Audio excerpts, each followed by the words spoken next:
Hello everybody, welcome to Don's PC Guide. In this episode, I'm going to show you how to use split screens in Windows. So, a lot of us know the two split screens where we can get two screens on one monitor, but not many of us know that we can do four. So, I'm going to show you this little tutorial.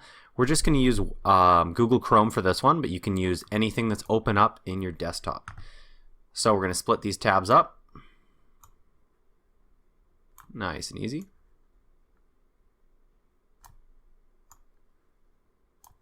Alright, so there's our four tabs.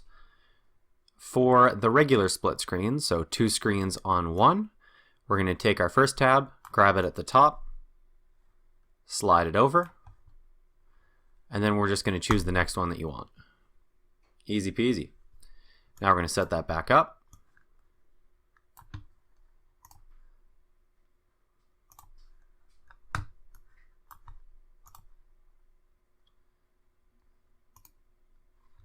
Perfect. So we've got three of them, but the fourth one will be automatic.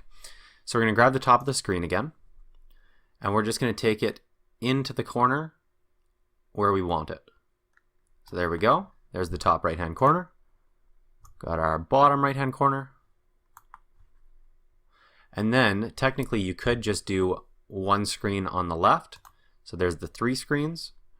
If you pull it down, then you've got four. Just like that. I hope you liked this tutorial. Please like, subscribe, and hit the bell for more videos. Have a great day, everybody.